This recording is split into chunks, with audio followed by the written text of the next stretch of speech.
एक छोटे से गांव के बाहर एक टूटी फूटी झोपड़ी में कृष्णा नाम का एक गरीब आदमी अपनी पत्नी गौरी के साथ रहता था। कृष्णा बहुत मेहनती था। वह खेत में अनाज उगाकर अपना गुजारा करता था।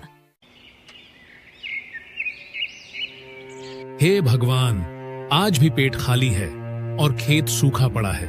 अब क्या होगा? कृष्णा की पत्नी गौरी भीतर से आवाज लगाती है। कृष्णा जी, थोड़ा पानी पी लीजिए, कम से कम कुछ तो पेट में जाएगा। गौरी, तू ही तो है जो हर दुख में साथ देती है, पर समस्याएं अब इस कदर हावी हो गई हैं कि अब आस भी टूटने लगी है। हौसला रखिए, भगवान किसी को निराश नहीं करता। खेत भले सूख जाए पर इंसान की मेहनत नहीं। कृष्णा चुपचाप झोपड़ी के सामने बैठा था। उसकी नजरें जंगल की ओर जाती हैं। इसके बाद कृष्णा अपने पुराने औजार लेकर जंगल की ओर निकलता है। जंगल में सन्नाटा था और हल्की हवा चल रही थी। रास्ता पथरीला था और उसके पांव में चप्पल भी नहीं थी। हे प्रभु, शायद इस जंगल में कोई लकड़ी मिल जाए जिसे बेचकर रोटी का इंतजाम कर सकूं। तभी झाड़ियों में कुछ हलचल होती है। कृष्णा डर जाता है। कौन है? धीरे धीरे झाड़ियों से एक विशालकाय लेकिन घायल हाथी बाहर आता है। उसकी आंखों में दर्द और करुणा थी। उसके पांव में कांटा चुभा था और खून बह रहा था। अरे बाप रे, हाथी! लेकिन ये तो घायल है। हाथी वहीं रुक जाता है और दर्द में कराहता है, पर हमला नहीं करता। तू चोटिल है? डर मत, मैं मदद करूंगा।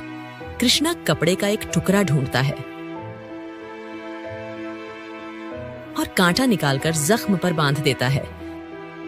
हाथी थोड़ा शांत होता है। उसकी आंखों से आभार झलकता है। अब ठीक है, अब आराम करना, मैं कुछ पानी लाता हूँ। कृष्णा पास की झील से हाथी के लिए पानी लाता है।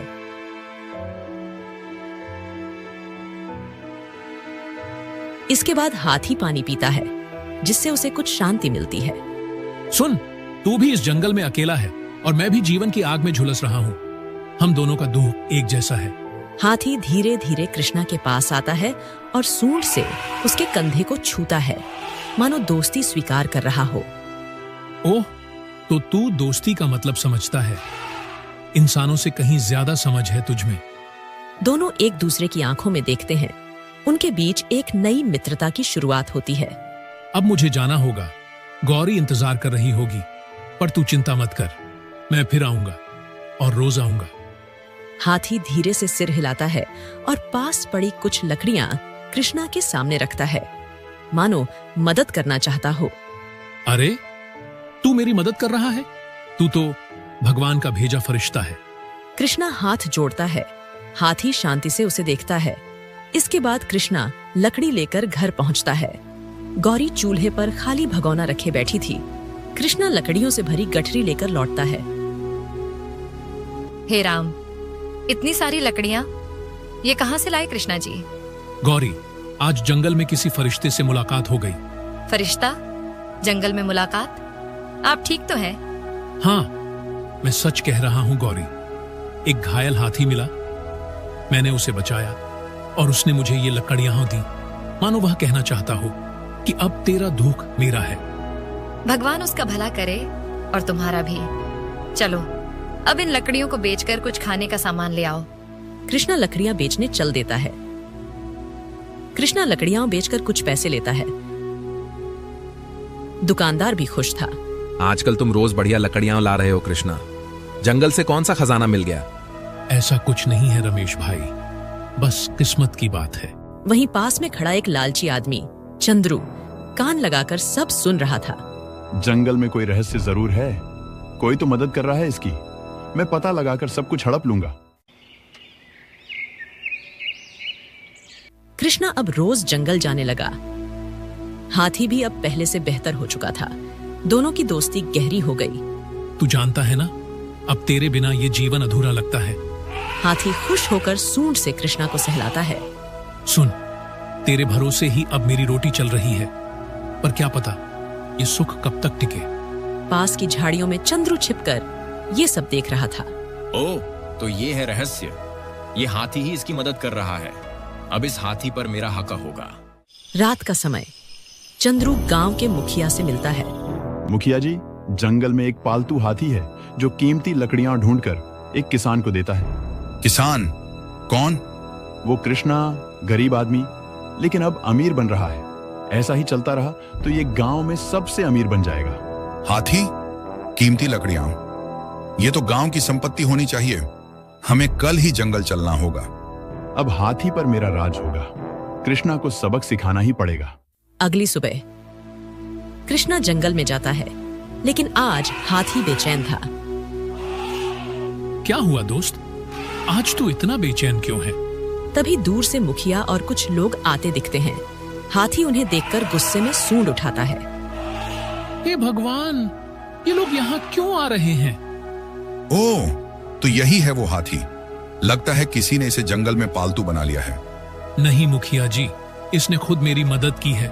ये कोई पालतू नहीं, ये मेरा दोस्त है।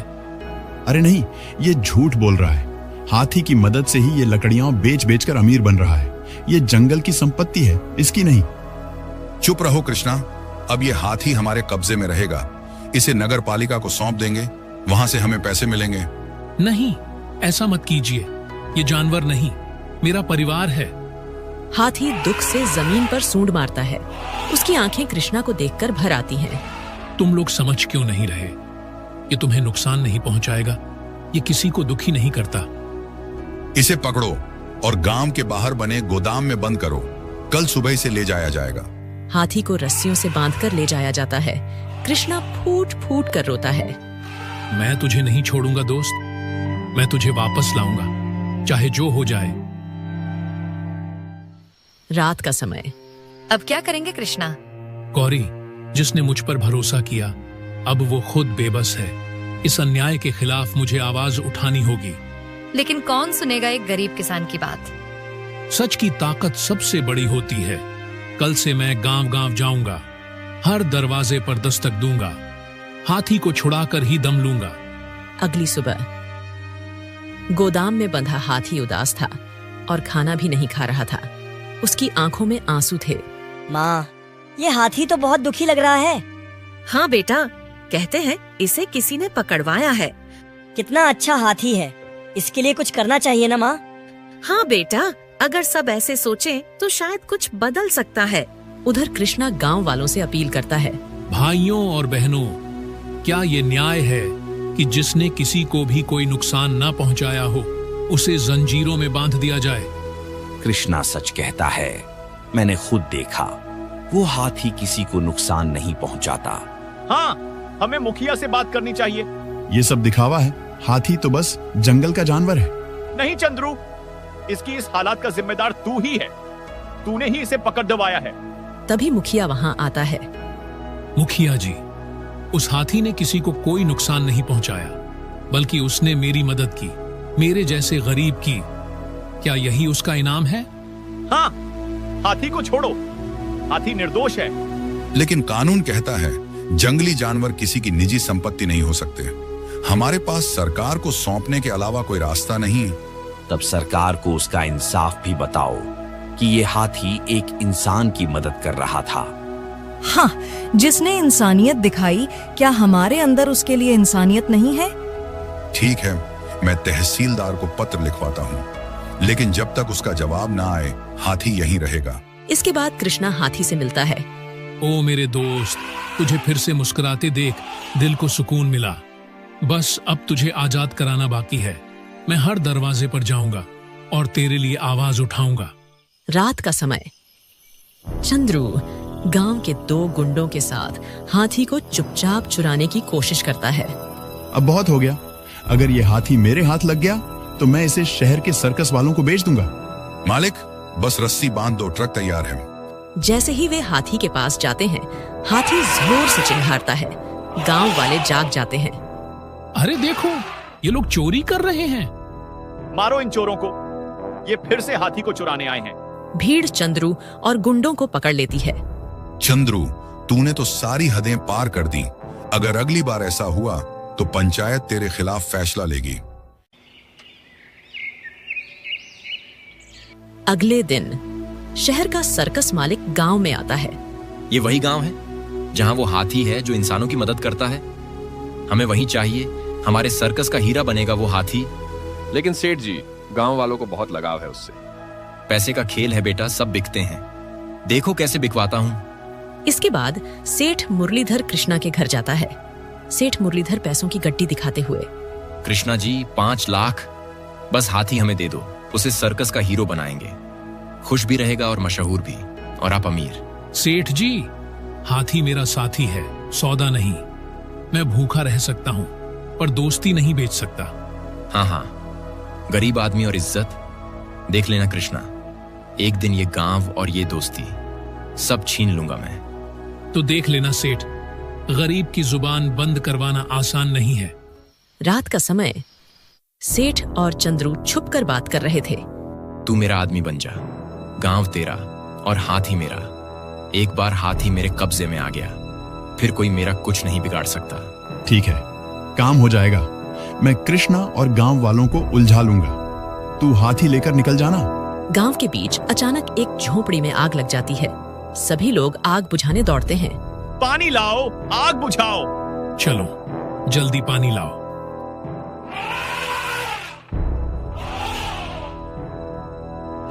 हाथी पास के तालाब से सूंड में पानी भरता है और आग बुझाने लगता है।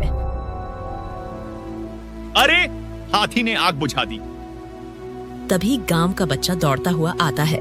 कृष्णा चाचा, मैंने देखा चंद्रू काले कपड़े पहनकर झोंपड़ी में आग लगा रहा था।